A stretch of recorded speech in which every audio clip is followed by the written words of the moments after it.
Kepada Bapak Ibu, saudara-saudari sedama yang berbahagia, marilah sebelum kita mulai perbincangan pada kesempatan yang berbahagia ini, sejenak kita kembali merangkapkan kedua tangan di depan dada. Bersama-sama kita akan mengagungkan guru junjungan kita, yakni Sang Bagawa, Sang Buddha Gautama dengan sepenuh hati.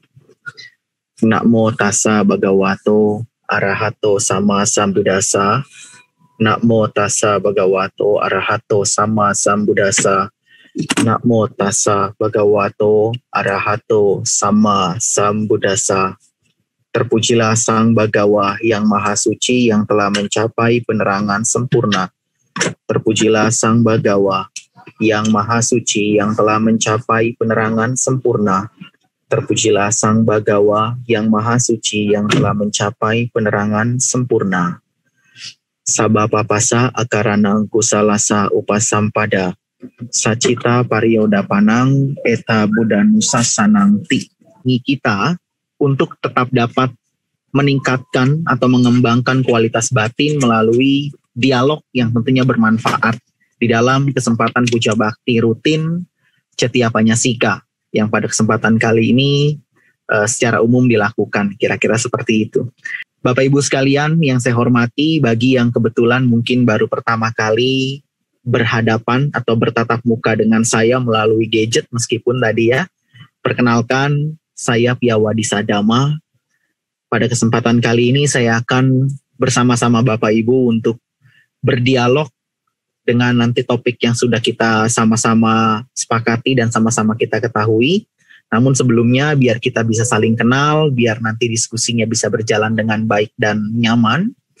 Ini adalah biodata saya secara singkat Bapak Ibu.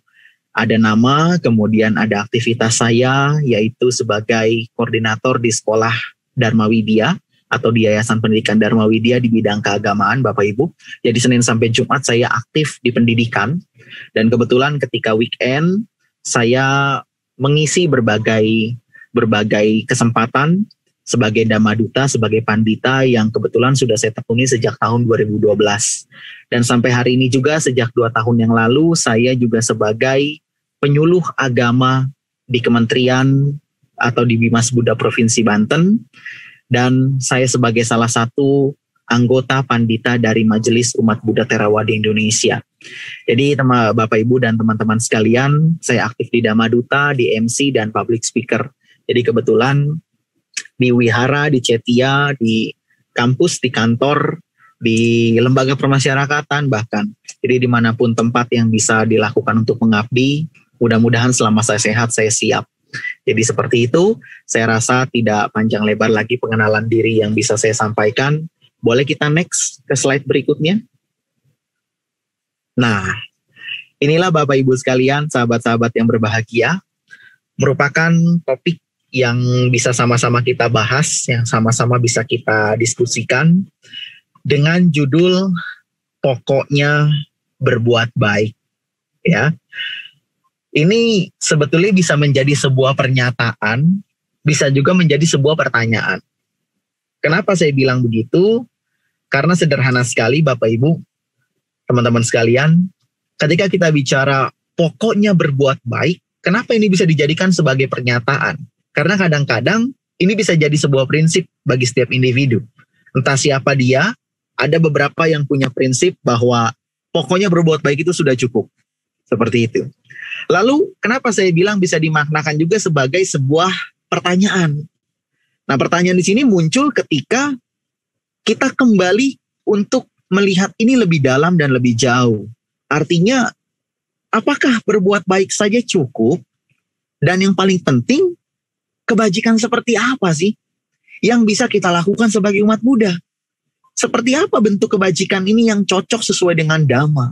Nah, maka dari itu Bapak Ibu dan sahabat-sahabat sekalian yang saya hormati, selama beberapa menit ke depan, mudah-mudahan dialog dan diskusi kita dapat berjalan dengan baik sebagaimana mestinya, sehingga menjadi membuahkan goal.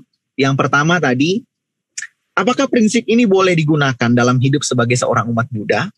Lalu yang kedua adalah bagaimana perbuatan baik sesungguhnya yang tepat apabila kita lihat dari kacamata Dhamma.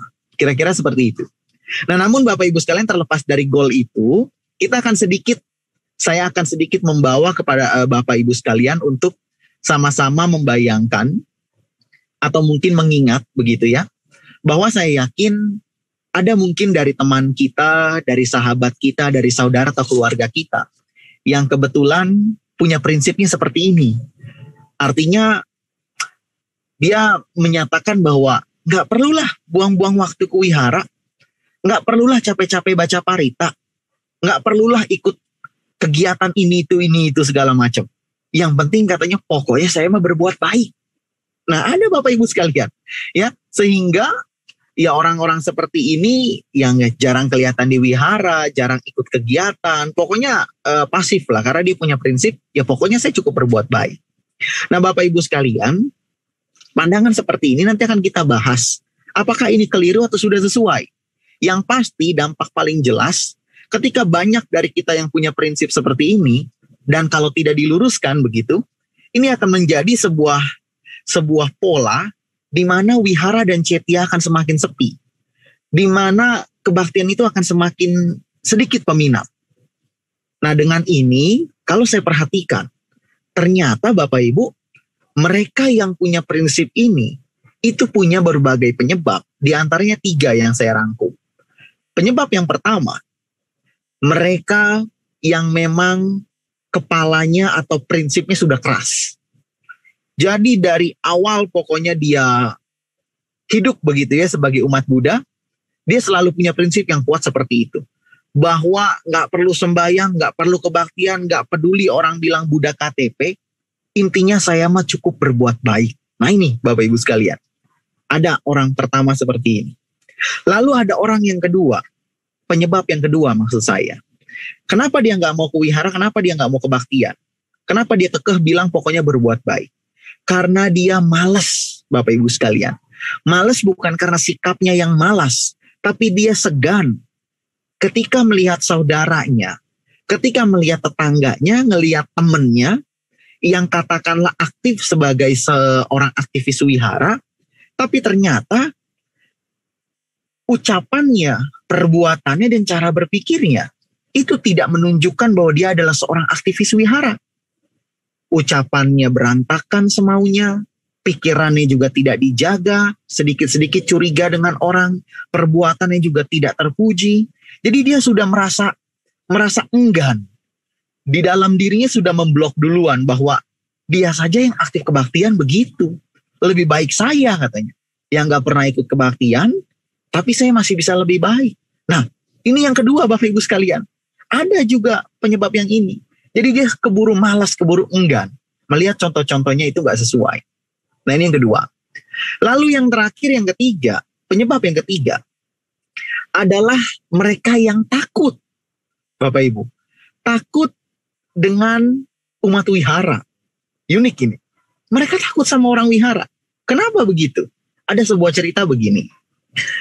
Pada suatu minggu pagi yang cerah Bapak Ibu, ada sepasang suami istri yang ikut kebaktian di satu wihara.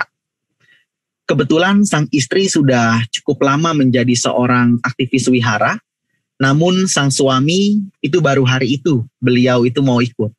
Karena kenapa? Karena punya masalah di kantor yang bikin mereka mumet, yang bikin si suami ini pusing.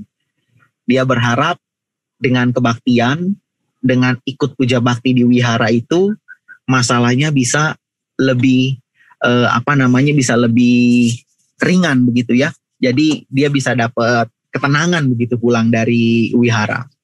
Lalu Bapak Ibu sekalian, begitu kebaktian berjalan, semua berjalan dengan normal sampai pada momen ketika pembabaran Dhamma Desana itu berlangsung.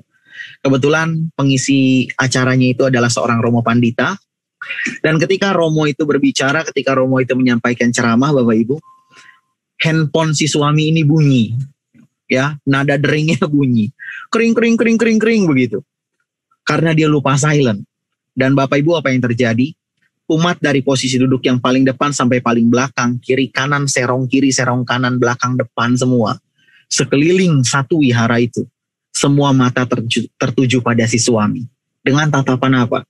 dengan tatapan sinis dan menunjukkan bahwa seperti orang tuh, bahwa you itu penuh dosa begitu loh. Orang itu betul-betul dilihat seperti layaknya seorang penjahat hanya karena handphonenya itu berbunyi, karena dia lupa silent, seperti itu. Lalu nggak sampai di situ Bapak Ibu, ternyata Romo Panditanya juga agak baper begitu ya, sensitif. Alhasil si Romo ini dengan secara tidak langsung melakukan sindiran kepada si suami ini.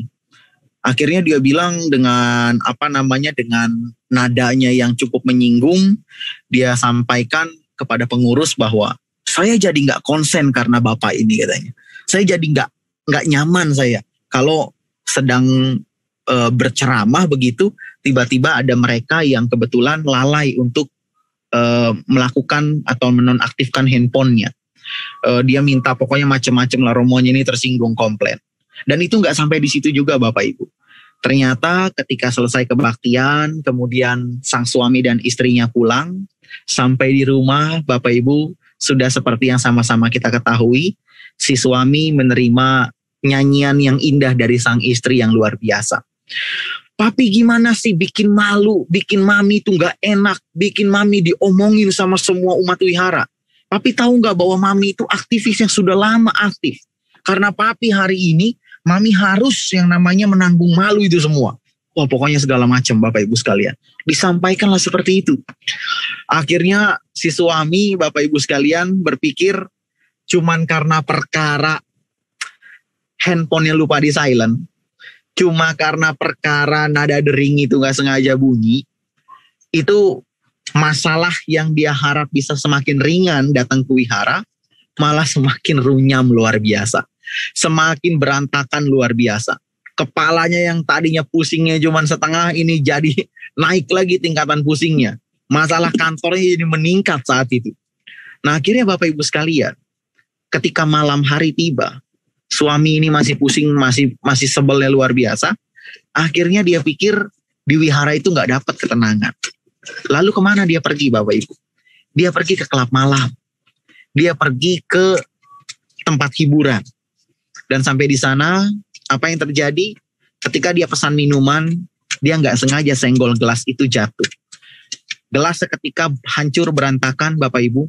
Dan dengan rasa bersalah dia minta maaf kepada pelayan di sana.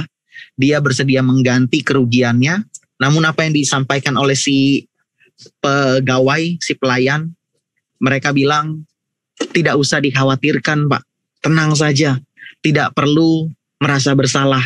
Ini kami paham bahwa Bapak tidak sengaja.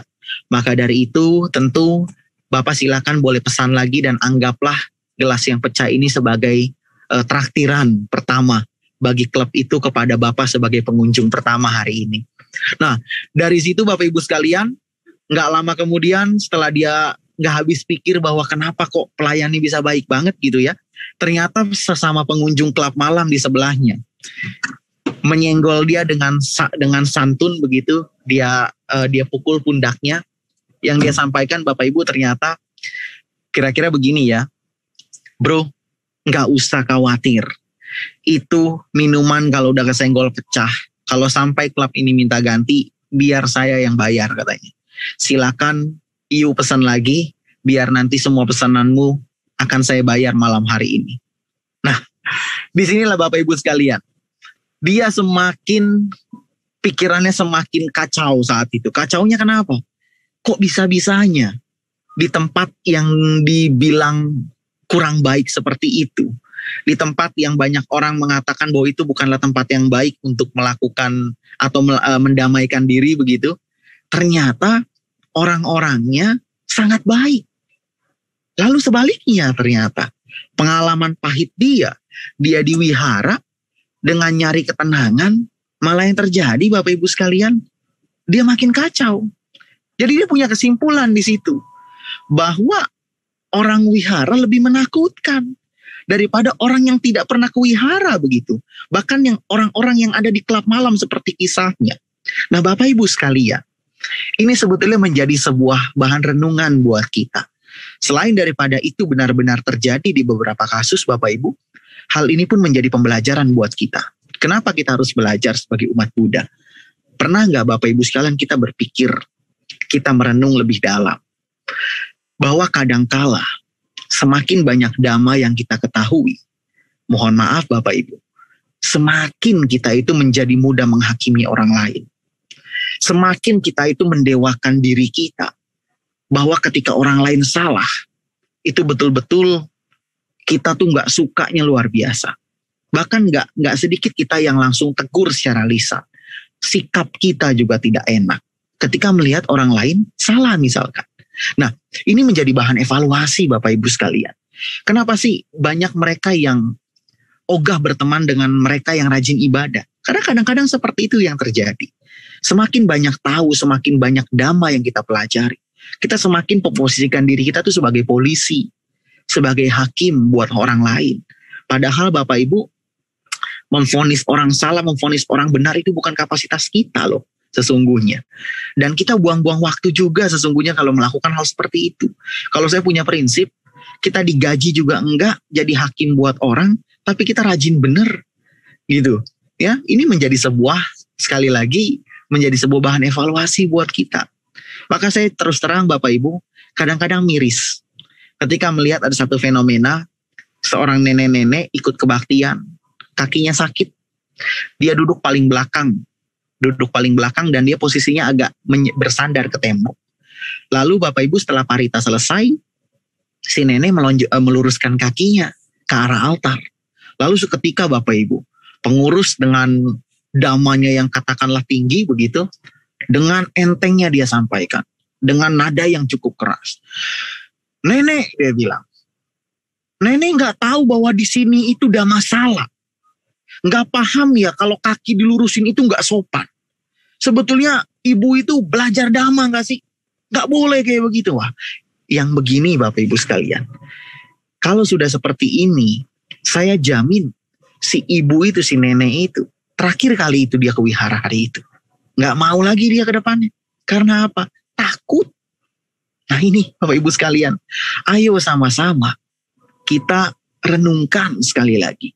Tidak perlu memposisikan diri kita semakin paham, semakin ngerti, semakin pintar, itu semakin mudah untuk serang orang. Ingat loh, dhamma ajaran Guru Agung Sang Buddha, itu bukan untuk attack, bukan untuk ofensif, tapi untuk defend.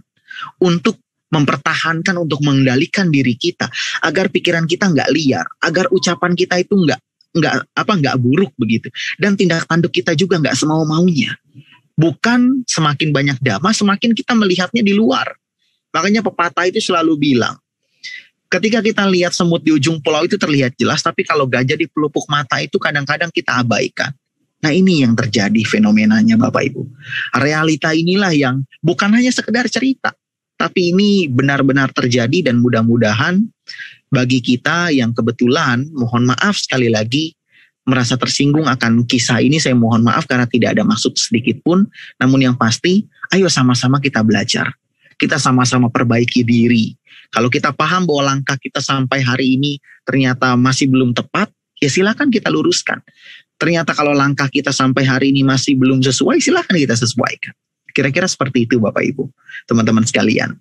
Ya jadi itulah 3 faktor orang itu punya prinsip, pokoknya berbuat baik, nggak perlu sembahyang, nggak perlu kebaktian. Pokoknya nggak perlu ritual macam-macam, nggak perlu gaul sama orang-orang wihara, karena yang penting dia katanya berbuat baik sudah cukup. Nah, itu Bapak Ibu sekalian, kita lanjut kalau kita bicara kebajikan itu seperti apa sih definisinya? Boleh di next. Oke. Ibu Bapak, sahabat-sahabat sekalian yang berbahagia, di sini kita bisa lihat sama-sama bahwa definisi kebajikan sesederhana ini sebetulnya, yaitu suatu tindakan yang baik yang tercermin dari bagaimana seseorang itu bisa berpikir, berucap, dan bertingkah laku. Kalau yang kita lihat itu sudah bagus, biasanya pengertian umum mengatakan bahwa ya kita sudah baik, ya, bahwa kita sudah sesuai. Artinya kita melihat orang juga kalau tindakannya sesuai, tindakannya sudah lurus, kita anggap itu orang berbuat baik. Kebajikan secara umum pandangannya seperti ini Bapak Ibu. Tapi kalau kita bicara kebajikan yang sesuai dengan dhamma, ternyata nggak sesimpel ini Bapak Ibu sekalian. Kenapa saya bilang gak sesimpel ini? Karena ada contoh kasus begini. Ada seseorang yang punya musuh. Sudah bertahun-tahun dia musuhan. Namun begitu musuhnya itu ternyata dapat kabar sedang dirawat di rumah sakit. Alhasil si orang ini datang ke sana. Bawa buah, bawa bunga. Untuk apa? Untuk menjenguk si musuhnya itu yang sedang menderita, sedang sakit, sedang sekarat begitu di ICU. Ketika dia datang ke kamar rawatnya, Bapak Ibu sekalian, betapa terkejut keluarga dari si pasien. Semua salut, semua kagum melihat bahwa orang ini ternyata meskipun sudah musuhan sudah lama katanya. Namun ketika orangnya atau musuhnya ini sakit, sedang dirawat, ternyata dia masih peduli. Dia masih mau datang, dia masih mau jenguk. Nah, pandangan keluarga dan umum itu seperti itu Bapak Ibu. Padahal kalau kita boleh pinjam kata pepatah Bapak Ibu, orang bilang bahwa manusia itu punya rambut yang sama-sama hitam. Tapi kalau urusan hati, belum tentu semuanya sama. Dan nggak pernah ada yang tahu Bapak Ibu. Jadi yang saya maksudkan di sini adalah kalau kebajikan sesimpel itu definisinya, ketika Bapak Ibu sekalian memberikan bantuan modal tambahan buat tetangga yang kalah judi sekalipun, itu sebetulnya berbuat baik. Kalau definisi kebajikan hanya sesimpel ini. Kalau Bapak Ibu sekalian memberi bantuan suntikan dana katakanlah 10 juta, karena membantu tetangga yang kebetulan judi, kemudian dia kalah, ya kan, akhirnya kita bantu biar dia nggak kena masalah dengan keluarganya. Nah, ini kalau sekilas kan ini berbuat baik, tapi kebajikan sesuai dhamma itu tidak demikian Bapak Ibu sekalian. Tidak sesimpel itu. Karena kalau saya selalu gambarkannya adalah perbuatan baik itu bukan selalu yang bungkusnya itu baik. Bukan selalu yang cuman bungkusnya saja yang sesuai. Tapi isinya pun harus disesuaikan. Jangan sampai packagingnya sudah bagus, tapi isinya itu jauh dari kata layak, sudah expired, sudah basi, sudah nggak layak untuk dikonsumsi misalkan. Nah, Bapak Ibu, maka dari itu ketika kita paham bahwa kacamata Dhamma melihat kebajikan lebih dalam daripada ini, untuk itu kita sama-sama ketahui bagaimana sebetulnya kebajikan yang sesuai dengan Dhamma. Coba kita boleh next Niki. Oke, ini dia Bapak Ibu sekalian. Ini adalah kebajikan sesuai dengan Dhamma. Kebajikan yang memang sesuai dengan ajaran Guru Agung kita Sang Bhagawa Sang Buddha Gautama. Bukan sekedar luarnya bagus, begitu. Maka kalau kita mungkin diskusi, apa sih kebajikan atau bagaimana melakukan kebajikan yang sesuai dengan Dhamma? Ada syaratnya Bapak Ibu. Bahwa yang pertama, kita harus membangun sebuah pondasi awal. Bahwa kebajikan yang diperbuat itu harus betul-betul bertujuan untuk mengikis dan mengurangi loba, dosa, dan moha. Harus punya cetana yang baik. Pondasi awalnya harus baik. Lalu Bapak Ibu sekalian, selain daripada pondasi yang baik, juga tidak kalah penting adalah bagaimana kita finishing perbuatan baik itu dengan sesuai juga. Finishing dari perbuatan baik yang sesuai dengan Dhamma adalah perbuatan yang tidak menimbulkan penyesalan, Bapak Ibu. Tidak menimbulkan rasa sesal, rasa marah, rasa benci. Jadi awalnya sudah bagus, endingnya juga harus bagus. Kebajikan sesuai dengan Dhamma itu seperti ini. Tidak merugikan siapapun, tidak memaksakan situasi, tidak memaksakan diri di luar dari kapasitas. Yang kadang-kadang dengan dalih atau alih-alih kita untuk rela berkorban, namun berujung pada penyesalan. Sayang Bapak Ibu sekalian, banyak buah atau benih yang kita tanam itu sudah unggul, tapi hasilnya ternyata penyesalan, ini akan membuat buah kita tidak maksimal. Perbuatan baik kita tidak sempurna. Maka ketika ada pertanyaan bahwa boleh nggak sih kalau kita berbuat baik berdasarkan rasa kasihan, berdasarkan rasa iba? Sebetulnya prinsipnya boleh-boleh saja Bapak Ibu, karena kita punya hati nurani. Tapi sebagai umat Buddha yang baik, cobalah kita saat itu, seketika kita harus bisa melakukan pengolahan emosional. Dari rasa iba dan rasa kasihan, coba kita tarik itu semua untuk betul-betul kita punya cetana yang baik, bahwa perbuatan yang saya lakukan ini, itu untuk mengurangi, apakah itu loba, apakah itu dosa atau moha. Jadi boleh berawalkan rasa kasihan, tapi kita coba kelola emosinya lebih baik. Sehingga Bapak Ibu, perilaku itu tidak semerta-merta kita lakukan hanya karena kasihan. Kenapa begitu?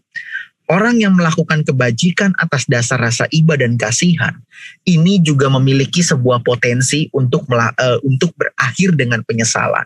Karena kadang-kadang orang yang kita bantu, yang kita tolong, kalau kita cuma kasihan doang, begitu ternyata orang itu, ya contoh, kita kasih, kita bantu, misalkan contoh sederhana, orang ini tidak mengucapkan terima kasih misalkan. Nah, ini kadang-kadang membuat kita kecewa, membuat kita agak menyesal walaupun tidak 100% menyesal. Nah inilah Bapak Ibu sekalian. Maka dari itu prinsipnya kalau boleh sama-sama kita berdiskusi bahwa lakukanlah kebajikan sesuai dengan kapasitas kita. Jangan, kalau bisa jangan merugikan pihak manapun. Misalkan ya kita punya penghasilan 3.500.000, kemudian ada seorang yang minta bantuan sama kita, kemudian kita kasih 3.400.000 uang kita. Alhasil kita tinggal 100.000 untuk 1 bulan. Ini berbuat baik, tapi perbuatan yang tidak bijak. Maka kata kuncinya Bapak Ibu sederhana. Lakukanlah kebajikan dengan penuh kebijaksanaan. Tidak menyulitkan siapapun, tidak menyusahkan siapapun, dan endingnya tidak melakukan atau tidak membuahkan penyesalan. Upayakanlah Bapak Ibu, kebajikan-kebajikan yang kita lakukan itu sesuai dengan dhamma yang diarahkan dan dibabarkan oleh Guru Agung kita Sang Buddha Gautama. Oke, sampai di sini saya rasa clear. Boleh kita lanjut?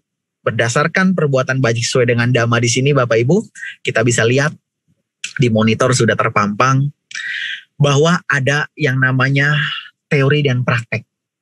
Saya berikan 2 perumpamaan ini Bapak Ibu sekalian, bahwa dalam hal kebajikan, kita tidak boleh seperti orang buta dan tidak boleh juga seperti orang lumpuh.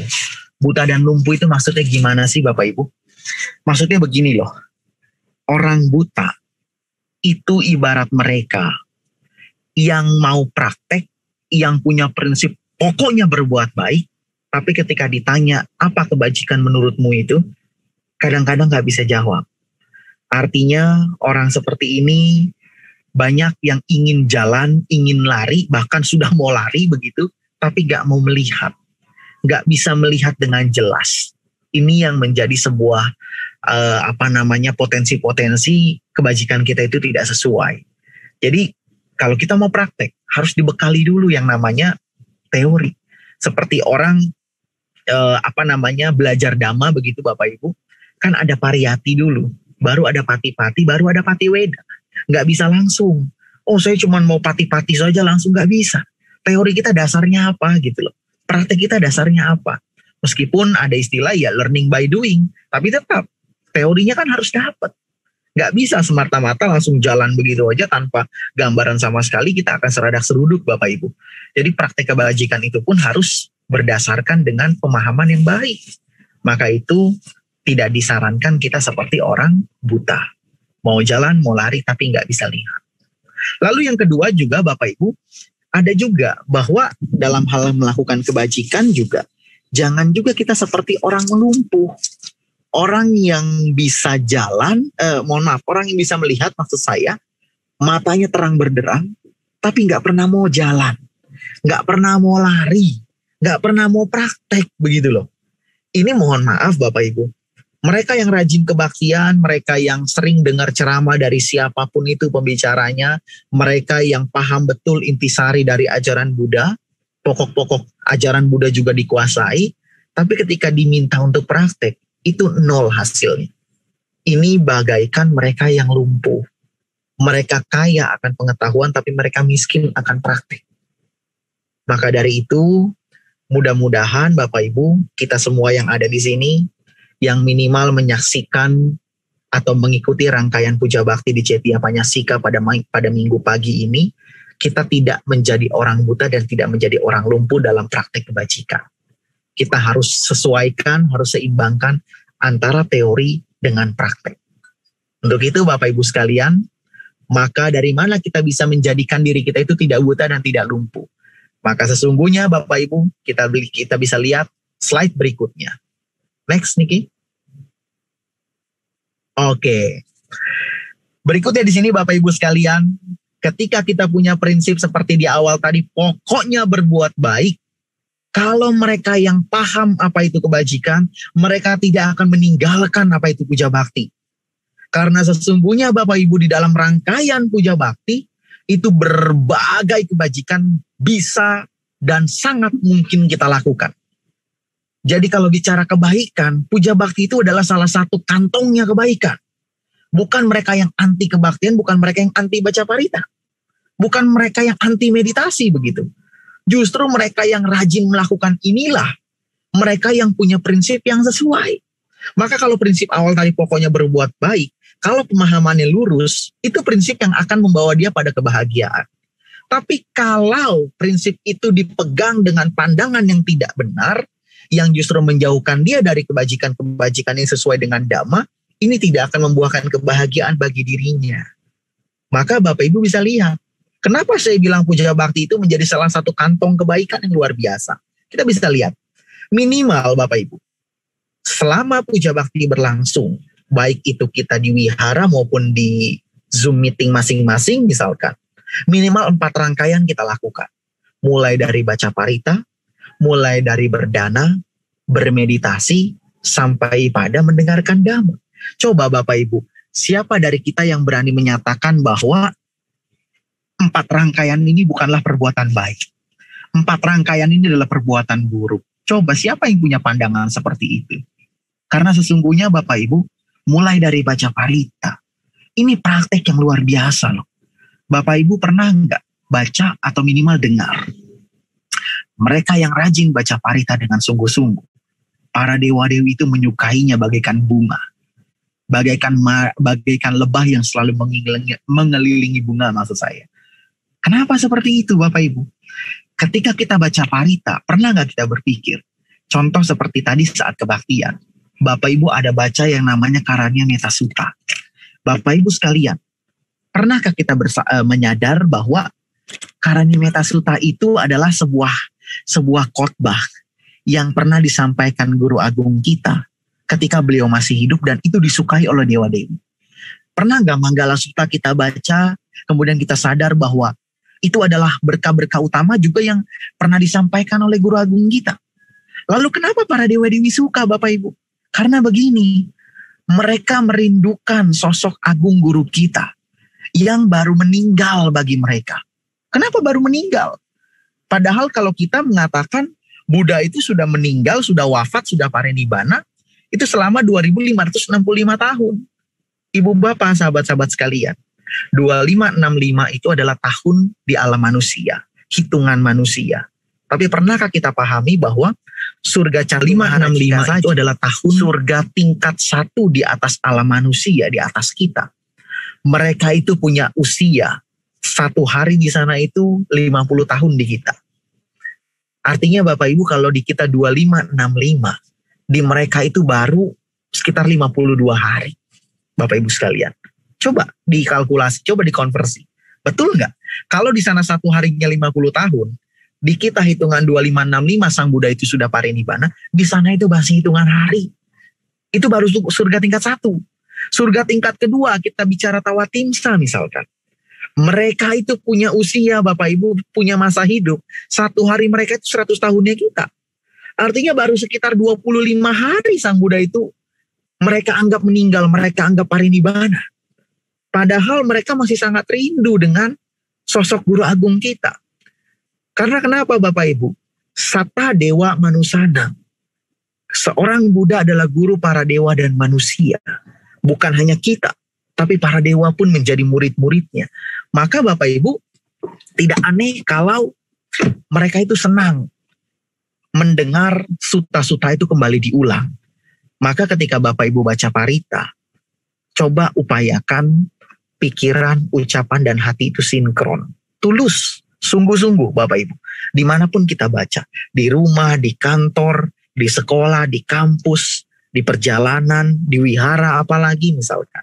Coba deh, ketika Bapak Ibu menjadi praktisi untuk melakukan baca parita secara rutin dengan baik, maka ibarat rumah yang dikelilingi oleh polisi Bapak Ibu, dijaga oleh polisi. Kalau saya punya bahasa itu, maling itu jangankan ngebobol, dia lewat aja udah ngompol begitu.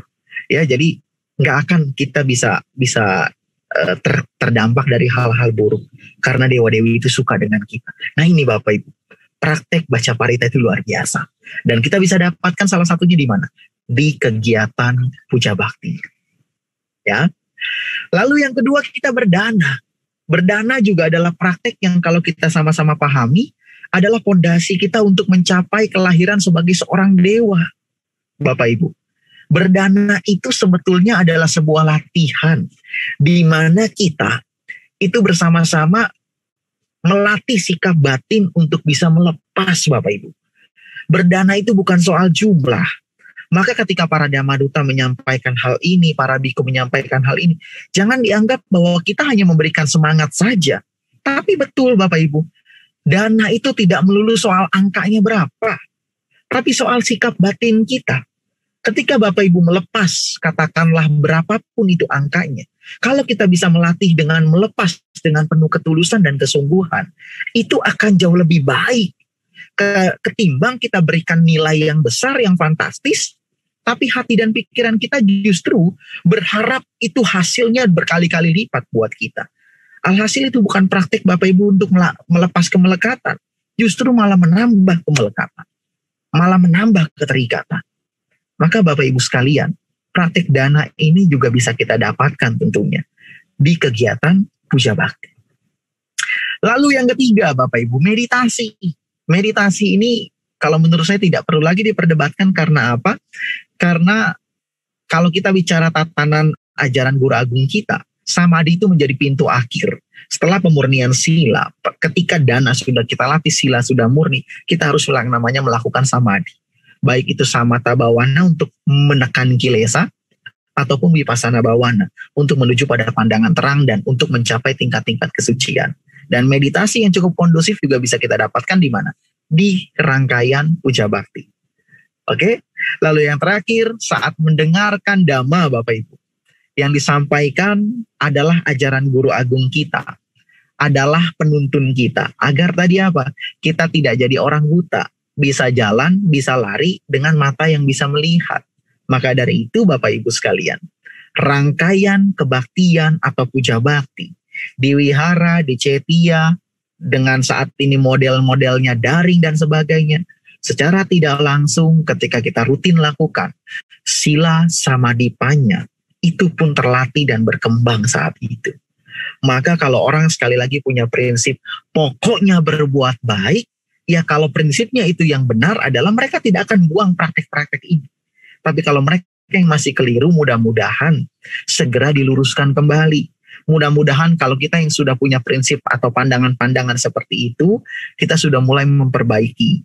Bahwa bukan dengan membuang praktek-praktek itu, yang penting berbuat baik, begitu ya. Karena tadi, bantu orang kalah judi saja kalau secara umum itu baik. Tapi kan tidak sesuai dengan dhamma. Jadi Bapak Ibu, berkelakuan atau berperilaku baiklah sesuai dengan dhamma ajaran Guru Agung Sang Buddha Gautama. Karena inilah yang akan membuahkan hasil yang maksimal untuk kita bersama. Inilah Bapak Ibu sekalian, kira-kira yang bisa saya sampaikan di kesempatan Minggu pagi tanggal 13 Juni 2021. Mudah-mudahan bermanfaat buat kita. Dan sebelum kita masuk pada sesi diskusi, Bapak Ibu sekalian, saya punya satu tayangan video yang nanti juga boleh bantu untuk di-share screen oleh pengurus. Ini video terakhir yang mudah-mudahan menginspirasi kita, menjadikan kita adalah pelaku-pelaku kebajikan yang continue, meningkatkan menuju progres peningkatan kualitas batin. Seperti itu, boleh kepada pihak Cetia Panyasika, boleh kita play videonya. Selamat menyaksikan Bapak Ibu. This is R1. Hey, you 不大噶啊 I don't care. You have to pay for car. What's your number? How can you drive? Awong's not a happy man. Tissue. Ignore. He's not really blind one. Boss, what do wrong boss? Hey, Lobo, faster go inside. And no one ever escapes his judgmental eye. I send you to school for what? To fail? Go study. Dinner late again. What kind of wife?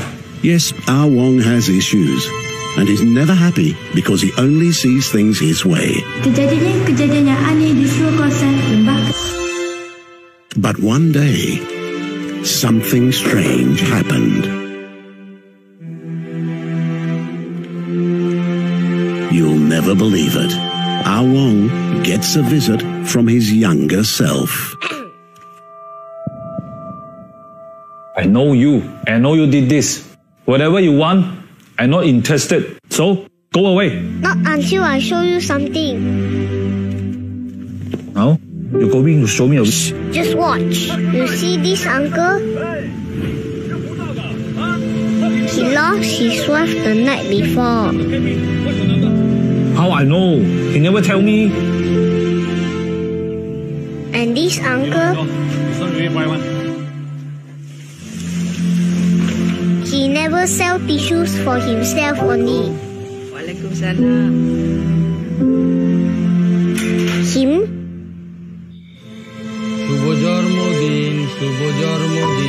that day is his daughter's birthday.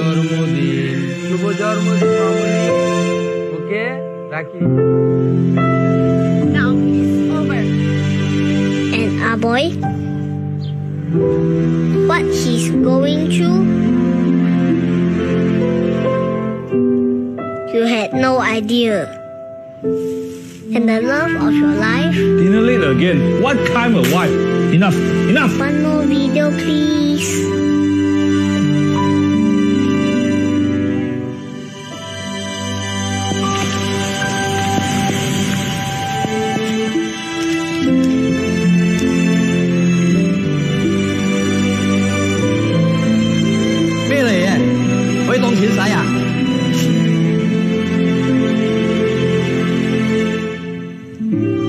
Why are you reminding me of this? Why? Because we can be happy. And that can only happen when you reach out to others. Trust me. Boy? Boy? Huh? Yes, Pa. What are you doing? I'm watching anime.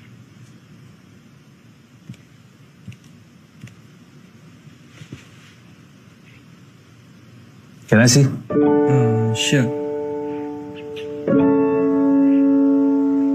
Do you know, I'm also manga fan when I young. Really? Yeah. You? Manga? Uh-huh.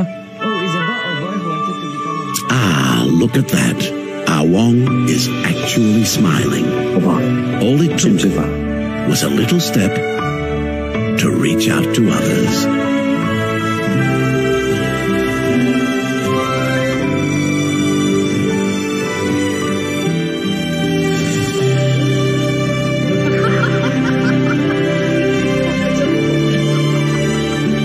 So we've come to the end of this story with a message to share, and it's this. We're never truly free until we are free from our own judgment. And that can only happen when we open our hearts to those around us.